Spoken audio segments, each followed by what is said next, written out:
it's not always a linear path. It's not all about going to the most selective college to be the most successful.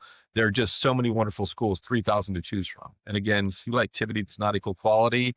Hey everyone, and welcome back to another episode of Office Hours, where we examine the key trends shaping higher education and what those trends mean for students and families. Today I sat down with the Vice President of Enrollment Management at Swarthmore College, Jim Bock. We had a really great conversation about college access and affordability. I think this is a really interesting episode for students and families who are going through the admissions process now. So let's dive right in.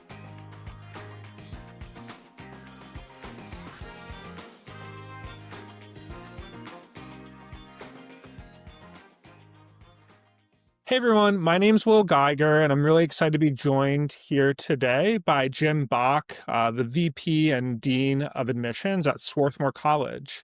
Welcome, Jim. Great to be here. Thanks for having me, Will.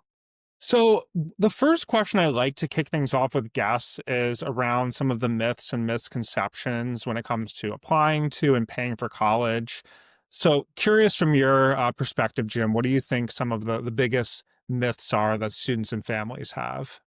Yeah, one, I do think, particularly for first gen low income families, is the cost to apply. There is access to fee waivers that families can get through colleges, through their counselors. And so everyone thinks about the cost of attending college.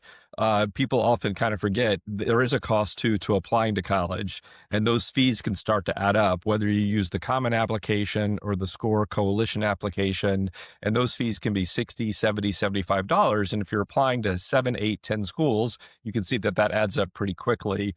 But schools have really leaned into the access piece on providing access at the application stage, in addition to the admission and matriculation stage, which we'll talk about later about financial aid, how you apply for it, how it works.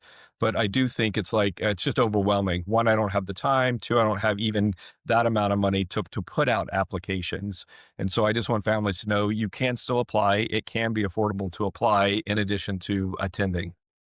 Yeah, I think that's such a great thing to call out, just to your point, that really can add up to, like hundreds, if not thousands of dollars for students. And for a lot of folks, that's, just it's a lot of money. And I think it's a real shame when that like might curb your college list, particularly for first gen and low income students. I guess it sounds like if you're unsure, maybe just emailing admissions officer, who might be representative for your area would be a good step. Yeah. Um, No, absolutely. And so many schools will have a generic email address. Admissions at swarthmore.edu is ours, but some schools will have regional representatives assigned to particular regions of the country and the world.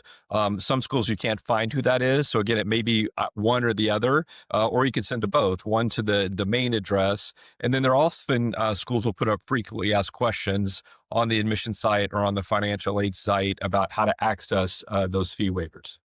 I think that's great advice and some good like tactical next steps for students who might not be sure where to go. Um, one of the I think areas where there are also some misconceptions is around price and cost these days. What do you think that students and families should understand about sticker price versus the actual cost of attendance that they'll wind up paying? No, absolutely. And I don't think we can educate families and students enough and the general public about what you just described as sticker price versus actual price of attendance. So typically schools will put out what they cost. It's going to be typically room, board, tuition, and fees, which will often cover books and supplies. And so tuition is usually high enough, but you have to remember it's going to be tuition plus housing and board if they provide housing, and then additional fees. And so they're asking what it costs for each student to attend at the full price. But for schools that practice financial aid from a need basis, or even schools that offer merit scholarships, often there's a reduction of the actual sticker price to what each family will pay. And that's going to be different for all students. And again, something in admissions that your families and students will become probably far too familiar with is Often when a question is asked in admissions, the answer is it depends. So it depends. Is this a school that offers merit aid? Is it a school that offers need-based aid, which we talked about? And so if you see the sticker price and you say, well, that's not something I can afford, but it's a school that offers need-based aid, they're going to actually charge you the price that your family's determined to qualify for or be able to afford. Yeah, I think that's a really helpful overview. I know there's a lot of stories in the news about certain colleges costing, almost $100,000 a year, and I think it's such an important reminder for many, many, many families, that's not going to be the case. And colleges like Swarthmore are making big investments in affordability, just to make that the actual cost that you wind up paying much less than the sticker price. I kind of go a little to kind of double clicking on that, Jim. I know that demonstrated need is something that admissions and financial aid officers will talk a lot about. Can you go over how Swarthmore is defining demonstrated need? Yeah, absolutely. So when you apply to Swarthmore, if you're either a US citizen, permanent resident, dual citizen, or undocumented student, you'll be considered a domestic student for admissions purposes. If you're an international student, we are need sensitive or need aware, meaning we do have money for those students, but it's capped at a limit. It's about 10% of our financial aid budget. But what happens is when we're reading your application, we'll read you based on, your grades, your scores, your activities. Is there a fit between the institutions? But we won't look at your finances. If admitted out of the admissions process, we then send your name over to the financial aid office, and our financial aid team will determine or will work up an aid decision based on the determined need of the family. What that means is they're going to collect a lot of documents, tax returns, the FAFSA, the free application for federal student assistance, the CSS College Board profile, which is a slightly longer form that asks more in depth questions about your family. And then, based on that information that you submit to financial aid, they will meet the determined need of your family. And you apply once for admission, but typically you're going to apply 4 years for financial aid because your situation can change from year to year. You can have a sibling that's going to college, and then you have two in college. So you might qualify for more sophomore year than you did your first year. You might have a sibling who graduates from college while you're in college. So that income that was going to your sibling's education, in addition to yours, your need may drop because now there's more income for the others for you now that your older sibling has graduated. So determined need is determined by financial aid office, not by admissions. And also, when we meet determined need, it's based on the need of the family, not how great you are as a student or how fast you run or how well you play the oboe. It really is based on the need of the family. Yeah, I think that's a great overview. And just a reminder for students and families out there, every college, including Swarthmore, will have a net price calculator.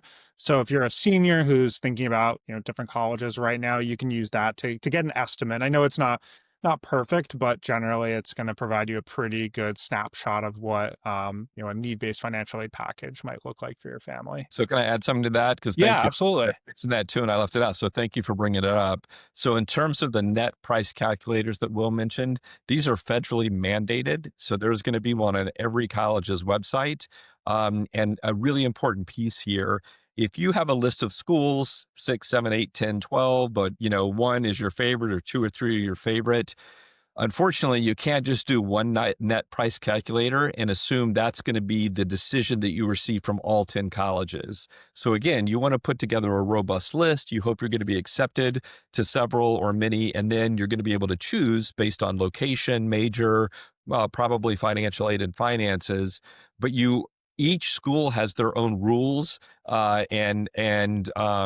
rules, if you will, for determining need for each family. So the information you put in for the Swarthmore net price calculator might be different for a large university or another liberal arts college. So just like you're researching colleges, you're going to have to research financial aid as well because you can get different outcomes from different net price calculators. The College Board has produced one, and so many colleges use that, and then many colleges have created their own. So again, it's part of the homework you have to do in working with guardians and families is just as you're looking at a range of schools, you're going to need to do the same thing financially from a financial aid perspective.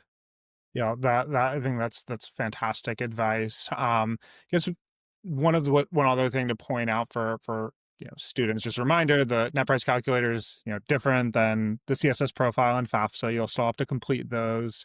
Um, what advice would you give for parents who might be filling these forms out for the first time? I know that we could probably spend like, another 5 hours talking CSS profile and FAFSA advice.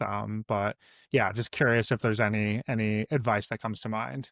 Yes, I do have advice. I realize it can be scary. Finances are often difficult to talk about. Often, as students, we don't know what our parents make, or if our parents aren't together, we may believe we know some information, but not all information. And so, it's just like anything. You need time and to prep for it. It might be a good thing to start in an evening or over a weekend where you can really set some time to understand what needs to be collected to fill these net price calculators out. So you will need, your tax returns and access to information. What's nice is that as you fill out some of these forms online, they will link to your records in the IRS, and so they're much easier to use now. They're more user friendly, but it can still be a little overwhelming and a little frightening. And just a few definitions. So FAFSA is the free application for federal student assistance, and I think a lot of families will say, "Well, I filled out the FAFSA. Where's my financial aid award or my decision?" Well, in fact, the FAFSA typically just determines, at least for selective schools, are you going to qualify for a Pell Grant? Will you receive any funding from the federal government? For more selective colleges, many of us require the FAFSA and that College Board profile that we talked about, which again asks more questions. So you're going to need a little bit more time and a little bit more information to fill out the profile in addition to the FAFSA. And again, FAFSA just determines your federal eligibility and might you qualify for a Pell Grant.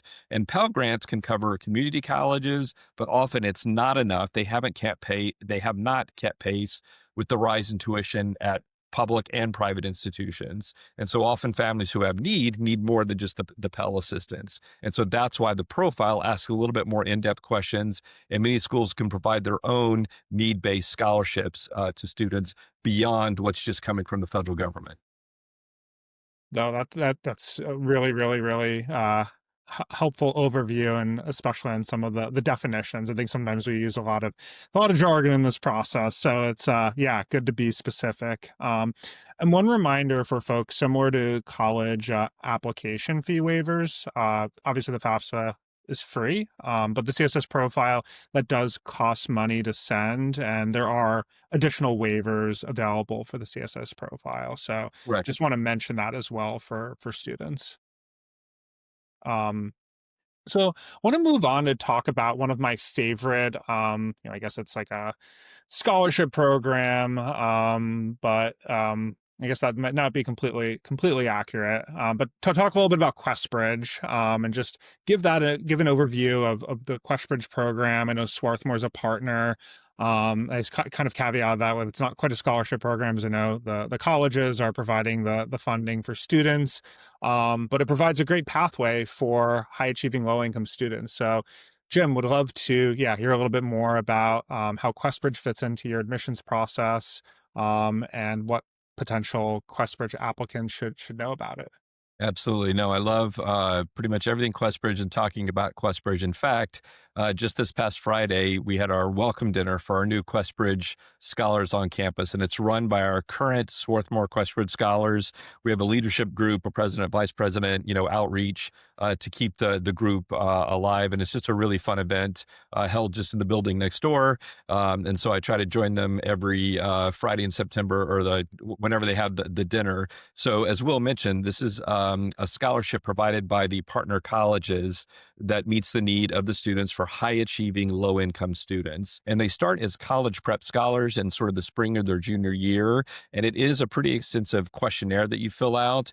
And the carrot that QuestBridge waves in front of you is the promise, or not the promise, but the opportunity to apply for a full ride scholarship for 4 years at partner institutions. You're like, well, that sounds pretty good. A free college education at, one of the most premier institutions, whether it's small liberal arts college or large university. And it is a lot of work that you put into it, but here's what I need to remind people. It's not about the match. There is a match, and it's similar to the medical match program, where if you apply for this and are accepted as a QuestBridge finalist, you can sort of rank colleges on a list. Colleges will review your application, and then they will rank students, and we'll try to find a match. So if you rank Swarthmore highly and we deem you admissible and we match, then we will meet your need for 4 years with a full scholarship. So that's really exciting. We do that every year. We've been doing this, I think, since 2006, 2007. But what I told the students last Friday night, in fact, is that the majority of our students do not, our QuestBridge students do not come through the match. Not all families match because you may not have a zero expected family contribution. You might be able to pay a little bit towards your education or several $1,000s, but not have a zero EFC or expected family contribution or SAI. And so we those students can roll over into the regular decision process, into the early decision process, apply for admission, and if admitted, we will review their documents on a need basis and provide significant scholarships. So the majority of our QuestBridge students at Swarthmore actually come through early and regular decision in addition to the students we match. So I want people to know they'll often hear, well, all these students apply, very few match, actually a really good number match, but in fact, the majority then have college applications to some of the most selective schools in the country, because when you fill that out once, you can then use it to apply to other colleges. Some of the partner colleges will still ask you to fill out another common application or a coalition, but at Swarthmore, we feel that they're asking the same information that we would get from the common or the coalition. So you can either apply to Swarthmore with the common app, with the SCORE coalition, or if you're a QuestBridge scholar, you can just use the QuestBridge application. And all we ask is for the supplement, which all students fill out, which is essentially 2 essays and a few more personal questions that are not asked on the main QuestBridge app. And we have found it to help us reach students this year. 26% of our incoming first year class are Pell recipients, which is pretty significant. So that's not reflective of the country, but as a selective institution, that's a pretty high percentage. So 1/4 of my incoming first year class are Pell recipients this year. So we really are committed to the process. They're not all QuestBridge students. It's a robust group because not all students find Quest, not all get into it. There are lots of community-based organizations, QuestBridge just being one of them, but it really does have a national reach. It's based in California, but has students from, I think, all 50 countries, and a wonderful, wonderful program. So I encourage you to learn more about QuestBridge on the internet. Yeah, we'll definitely include a link to all of their the QuestBridge and all their partners in the show notes. And yeah, it's a cool part of these conversations. I feel like I'm learning something, and I didn't realize that you had more out of the QuestBridge cohort of students who maybe applying early decision, regular decision, not through the QuestBridge match. So that's really interesting and amazing that students can just use their application. Um, for an early decision or a regular decision application. And that's something to look out for other schools who might be QuestBridge affiliate schools that you're looking at. I know it's not always the case, but that's great that some schools will just allow you to make that a little bit less friction, a little bit less work when you've Right. already done all the work. So we don't want to say it's easier, right? It's the same requirements, same expectations, but we're trying to mitigate barriers. People say we're trying to remove barriers, and we move to say we're trying to mitigate barriers. It's really hard to remove barriers, but we mitigate by saying you don't need to fill out 2 or 3 applications. It's the same information, so you're still doing the same requirements regardless of which form you fill out. But I think mitigating barriers is a commitment the selective colleges have made, and we work to find ways to achieve that, to encourage more students to apply to our institutions.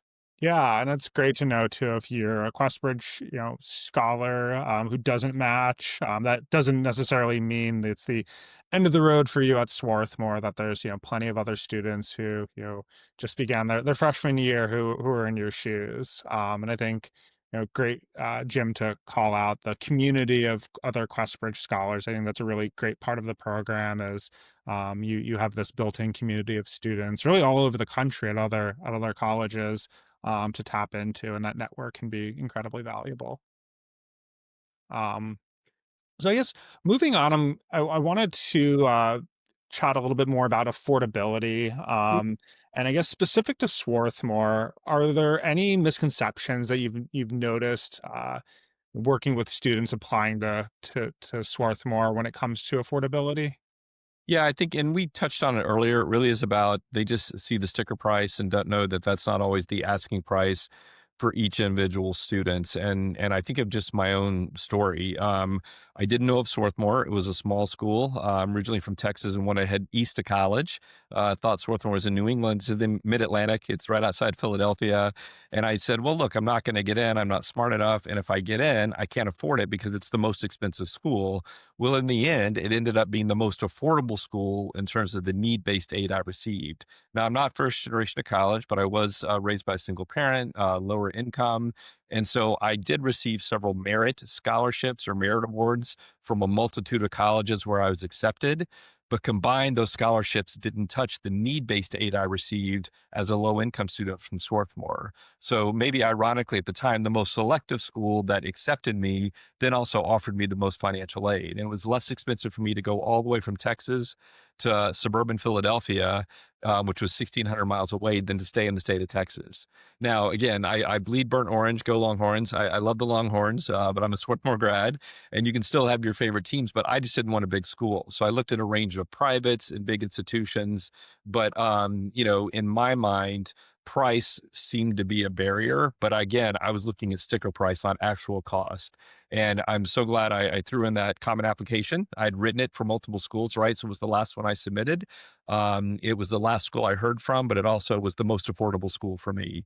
And so you do need a range of schools. And I don't know what a right number is. And I get that question a lot. I used to say many years ago, I've been doing this a long time, five, six, seven, then it was 10 or 12. And I'm not trying to, push everyone's application numbers up, but part of it is selectivity, right? It's hard to get into some of the schools that offer the best aid, but then also what is going to be affordable, and are there merit awards? Are there need-based awards? And there are, probably a lot of families here that are not low income or first gen. And so you need to look at a range of schools that do offer merit, that may be able to provide more for you than what you might get at a need-based situation. So somewhere in my head, I want to say it's like 10 to 12, 12 to 15, again, seems appropriate based on selectivity. And again, what I don't know if your audience knows is that the national acceptance rate is about 77%. So in fact, it's not about getting in, it's about, we tend to equate quality with selectivity. And I think that's a mistake, that there's some wonderful places that are just less selective that could be in your backyard or in your neighborhood. So I always say start locally, but think broadly. And so I started in Texas, but then looked to the east. I didn't look to the west, but look to the west. There's some great schools all over this country, and the best one may be right in your own backyard, or it may be a place that you need to travel to. So that's a long answer to your question. I hope I answered it. No, that's great, Jim. And I know in a previous conversation I had shared very similar college experience. I went to Wake Forest, North Carolina, private school. I'm a first generation student. It wound up being, um, you pretty affordable for my family. I have two younger brothers. We all went to private schools. I know that's not the case for every student, but definitely is worth challenging that assumption that a private school is just going to be more expensive. In many cases, it will not be. Um, I know that at a lot of schools like Swarthmore included. My youngest brother, as my co-founder, went to Princeton. There's not loans included as far as the financial aid package, which is another just big thing to point out, that you're going to be packaged with grants that you don't need to repay. No, I appreciate you saying that, and I can't believe I forgot that. I've sort of gotten used to it in a strange way, but should never get used to that. Again, that's another way about mitigating the barriers, or rather than removing. So we have been loan free since, I want to say, 2007, and so I think Princeton was the first to do it. Full credit to Davidson College in North Carolina, I believe, was the first small liberal arts college to take up the loan free. And so let me explain: no college got rid of loans, not even Princeton. What they did is they replaced the loan expectation and the financial aid award that you would receive with more grant dollars. So a typical award may be comprised of scholarship money that you don't need to pay back, possibly a loan, and that loan could go up each year over 4 years. The idea being the more successful you are, the more likely you are to pay it back. So loans can typically increase. And then often many schools will include in their financial aid award the opportunity to work. So again, that's not money technically from the college. That's from your sweat equity, where you're going to work 7 to 8 hours a week. We want you to be a full-time student, not a full-time worker. You could work less, you could work more.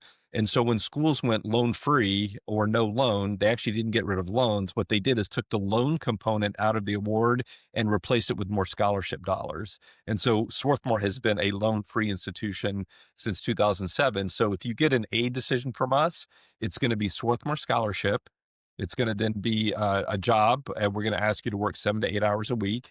And so that's also part of your aid, so that you're giving back a little bit in terms of that. Now, the remainder, if we're not meeting the full, price, is what the family pays. Well, some families say, well, this is a really good offer, but it just falls short. And we say, well, we've met your determined need. If there's new information, we'll reconsider. But if we don't give you an offer until we have all the information. But if there's still a little bit of gap, many financial aid offices will say, have you thought of a loan? And everyone says, but you're a no loan school. Yes, we are. We're no loan schools, but loans are still a possible option. And I would argue loans are not inherently good or bad. What I think we can all agree is too much loan is bad. And so is that $200, $2,000, $20,000? Is it per year? Is it over the 4 years of your education? So I'll just speak from personal experience. My educational debt, Swarthmore had loans when I graduated back in 1990. My debt at 1990 is higher than the average debt today in 2025. So that's sort of what keeps me here, is that yes, costs have gone up, but so is the need-based aid has kept pace. And so as the costs have gone up, the amount that we're supporting students and the loan debt has actually decreased, because even though we don't have loans, families can still choose to avail themselves of loans to pay their fair share, if that makes sense. So that's a lot to explain in in a short snippet. But again, no one got rid of loans, not even Princeton, as wonderful as they are, but families can still choose to borrow. And so I think where we get into trouble is when people overborrow or borrow too much or borrow the whole amount. We can all agree that's probably not the best way to pay for an education. But a small loan, or if you study abroad, financial aid carries over. But guess what you can't do when you're studying abroad? Have a part-time job. So, well, how do I make up that difference? Well, how about a small loan? Or work a few more hours over the summer or another time. So again, this is why you're reapplying for aid every year, because your situation can change from year to year. So just a reminder, in terms of need-based aid, you have scholarship dollars that don't have to be repaid back, a work study job that will meet a need that is a small portion of your award, and then any money that the college has deemed that the family needs to pay will then be how you pay for college. Well, that's a great overview, Jim, and connecting that to something you said earlier with the college list, I think just kind of underscores the importance of finding some schools to apply to that are affordable. And I think the net price calculator can be a really great way of helping to assess that, whether you have significant financial need. Some schools, their net price calculators, and they offer merit aid. They also do provide some merit estimates. So even if you're from a family where you're going to be primarily focused on merit aid, so you might not qualify for much need-based aid, this can just be a great way to make sure your list has some affordable options early on, and that's going to make you feel a lot better come the spring when you know that there's some schools that you're in with solid financial footing. Um, as we begin to wrap up, I'm curious when I kind of zoom out to something a little bit more macro and looking to the future. And I'm curious, what are the big trends you see emerging in access and affordability that students and families should be aware of from your seat as dean? Right. And again, it's sort of, we've now mentioned this twice. And again, it's that sticker price. You and I talked about this a little bit before. Many schools are now approaching $100,000 for 1 year, not for 4 years. And it's like, well, how could that be possible? Well, it actually costs a lot of money to pay for faculty, for the research, to have a residential college experience where we're housing and feeding students. So typically it can sometimes cost more than what we're charging, believe it or not, that is true. And so a lot of students are receiving support from the college regardless of the sticker price. But the question that we always ask every couple of years is, when is it going to be too high? And interestingly, we're still seeing interest because need has kept pace with that. So again, as those sticker prices go up, keep remembering that you need to ask these tougher questions, or not tougher questions, but additional questions. Is this a merit school? Is it a need-based school? Do they have loans? Do they not have loans? as some of the challenges of the broader administration are pulling funding from institutions, keep an eye on what a college did previously, they may not be able to do moving forward. So again, I'm not saying that's across the board, but it's something to keep an eye on. Is that there's a push right now to do more skill-based education versus sort of that liberal arts approach. We would argue that it's never been more important in terms of liberal arts setting education because of the skill set you come out with in terms of critical thinking, writing, communicating, sort of effective communication. That's really important because we don't know what all the jobs are of tomorrow. And recently it was all about, well, become a coder and then you're going to be set until this thing called AI popped up and now it does all the coding. So even at Swarthmore, we've had to rethink how do we teach computer science? What are the competencies that we need? And so that is a trend is that college isn't worth it or may not be needed, or if you get this skill, you're going to be set. But what happens when that job changes or is taken over by another industry? And so think about that. I don't have the answers there, but these are some of the trends. Or AI is it replacing college educated students? And again, whether you go to college or not, it is a challenge. It still means over time that you will make more in earnings over the lifetime with that college education. And I would argue as things shift and the jobs shift, they're going to need thinkers who can sort of think about the ethics of AI, the ethics of X, Y, or Z. And so we still believe that college is important, particularly at a residential liberal arts college, whether small or large. And so those sort of some of the things I've been thinking about that keep me up at night. Yeah, no, I think AI, I think that's a really interesting way of connecting that to, thinking about access and affordability, just where that is, really disrupting the seems to be disrupting the job market quite a bit. I know that I think that's a great point about coders and software engineers and just how it's just it's changing pretty quickly, which I don't necessarily think it means just that that's not a a useful skill anymore, but I think students need to be open-eyed about what the what the reality is, and just the ability to learn and ask questions and communicate just seems to be more and more and more important. And that's those are things that are sort of AI proof. That's right. So it'll be I think an interesting time, and I'm really curious to just to see how colleges can become leaders and helping us navigate this new world of work. That's right. And I do think, and the other thing I was thinking about was it's not always a linear path. So again, you may have a broad audience here, and it's not all about going to the most selective college to be the most successful. There are just so many wonderful schools, 3,000 to choose from. And again, selectivity does not equal quality. Also, community colleges are wonderful places that are more affordable, just for everyone, regardless of the background. And sometimes the Pell Grant will cover that. And so that a transfer could be an opportunity. Doesn't mean you're not going to have that 4 year education. You just may not be there for 4 years. But we're also, as part of our strategic plan looking forward, is opening up more spots for transfer students because not everyone is going to find us, particularly in terms of the low income access population. They may not know of a senior year, but if they start and finish a year or two at community college and then go on to 4 years, many of the most selective schools have opened up more transfer spots for the Yeah, population. I was just listening to a really interesting conversation with the chancellor at UC Berkeley, and the president of Dartmouth.